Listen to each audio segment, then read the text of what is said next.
بسم اللہ الرحمن الرحیم۔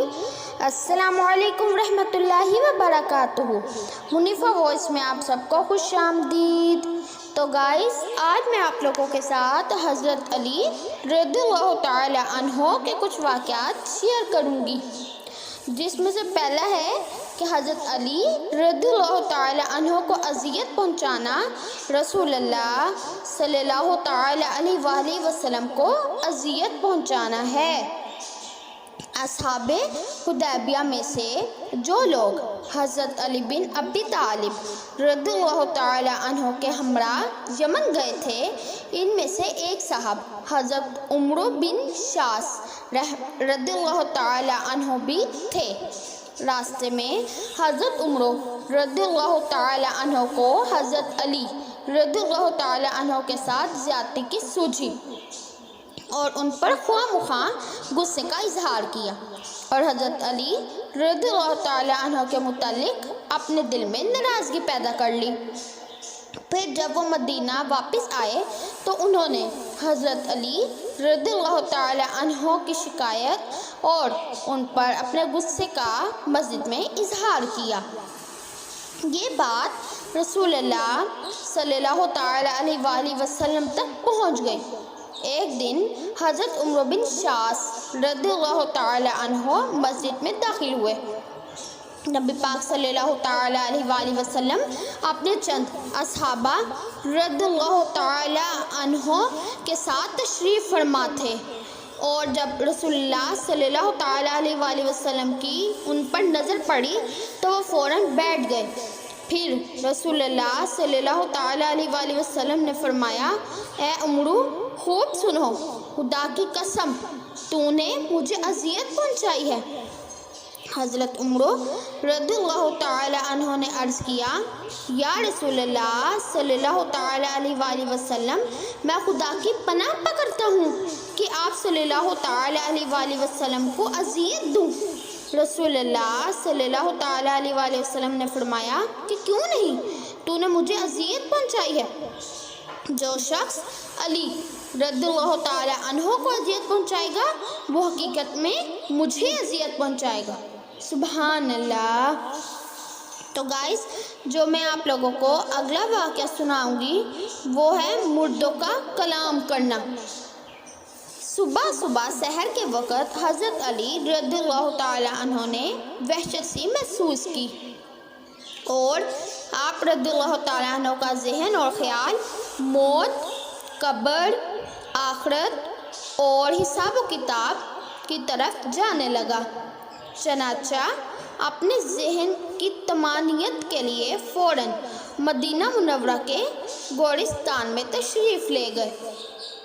جب وہاں پہنچے تو پکار کر کہا، اے قبر والو، تم پر سلام ہو اور اللہ تعالیٰ کی رحمت و برکت ہو۔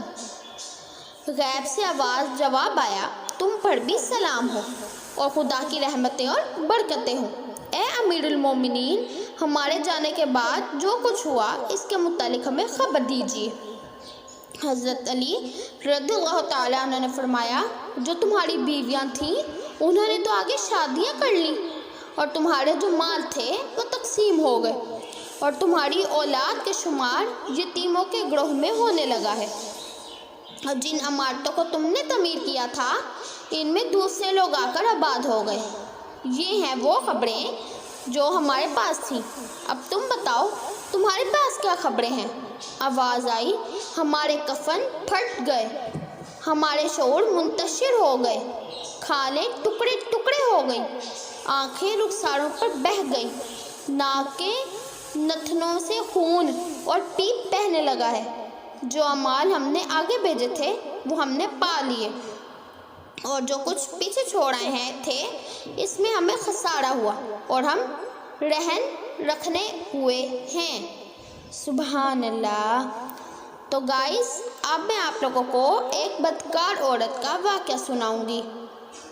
ایک دن حضرت علی بن ابی طالب رضی اللہ تعالی عنہ کی مدینہ کی گلیوں میں سے چلے جا رہے تھے کہ آپ رضی اللہ تعالیٰ عنہ نے دیکھا کہ کچھ لوگ غضب کی حالت میں ایک عورت کو گھسیٹتے جا رہے ہیں۔ وہ عورت خوف کے مارے کانپ رہی ہے۔ حضرت علی رضی اللہ تعالیٰ عنہ نے پکار کر کہا، تم اس عورت کو کیوں گھسیٹ رہے ہو؟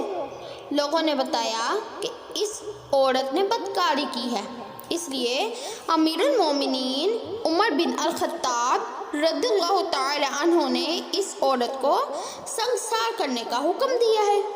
حضرت علی رضی اللہ تعالیٰ عنہ نے اس عورت کو ان کے ہاتھوں سے چھینا اور ان لوگوں کو خوب سازش فرمائی۔ چنانچہ وہ لوگ حضرت عمر رضی اللہ تعالیٰ عنہ کے پاس گئے اور حضرت علی بن ابی طالب رضی اللہ تعالیٰ عنہ کے بارے میں بتایا کہ انہوں نے ان کے ساتھ ایسا سلوک کیا ہے۔ حضرت عمر بن الخطاب رضی اللہ تعالیٰ عنہ فرمانے لگے، حضرت علی رضی اللہ تعالیٰ عنہ نے ضرور کسی بات کے معلوم ہونے پر ایسا کیا ہوگا، جاؤ اور ان کو میرے پاس بھیجو۔ حضرت علی رضی اللہ تعالیٰ عنہ غصے کی حالت میں آئے۔ حضرت عمر رضی اللہ تعالیٰ عنہ نے ان سے پوچھا، آپ رضی اللہ تعالیٰ عنہ نے ان لوگوں کو واپس کر دیا اور ان کو اس بدکار عورت پر حد قائم کرنے سے کیوں منع کیا؟ حضرت علی رضی اللہ تعالیٰ عنہ نے کہا کہ اے امیر المومنین، کہ آپ رضی اللہ تعالیٰ عنہ نے رسول اللہ صلی اللہ تعالیٰ علیہ وآلہ وسلم کا یہ ارشاد نہیں سنا کہ رسول اللہ صلی اللہ تعالیٰ علیہ وآلہ وسلم نے فرمایا، 3 طرح کے لوگوں سے قلم اٹھا لیا گیا، یعنی وہ بے قصور ہے۔ ایک سونے والا آدمی یہاں تک کہ وہ بیدار ہو جائے، دوسرا نابالغ جب تک کہ وہ بالغ نہ ہو جائے، اور تیسرا گناہ میں مبتلا آدمی جب تک باہوش نہ ہو۔ حضرت عمر رضی اللہ تعالیٰ عنہ نے فرمایا کہ ہاں، میں نے یہ ارشاد سرور عالم صلی اللہ تعالیٰ علیہ وآلہ وسلم سے سنا ہے۔ حضرت علی رضی اللہ تعالیٰ عنہ نے فرمایا کہ اے امیر المومنین، اس عورت کو بھی دیوانہ پن کا دورہ پڑتا ہے، ہو سکتا ہے کہ وہ آدمی اس کے پاس اس حالت میں آیا ہو کہ اسے دیوانے پن کا دورہ پڑ رہا ہو۔ یہ سن کر حضرت عمر بن الخطاب رضی اللہ تعالیٰ عنہ نے اس عورت کو رہا کر دیا۔ سبحان اللہ۔ تو گائز، امید کرتی ہوں میری آج کی ویڈیو بھی آپ لوگوں کو بہت ہی زیادہ پسند آئی ہوگی۔ اگر میری آج کی ویڈیو آپ لوگوں کو پسند آئی تو اس کو لائک، شیئر، چینل کو سبسکرائب کرنا مت بھولیں گا، تاکہ ہر نئی آنے والے ویڈیو کی نوٹیفیکیشن آپ کو بر وقت موصول ہو سکے اور آپ اسی طرح سے اچھے اچھے واقعات سن سکیں۔ تو ملتی ہوں اپنی نیکسٹ ویڈیو میں کسی اور واقعے کے ساتھ، تب تک کے لیے اللہ حافظ۔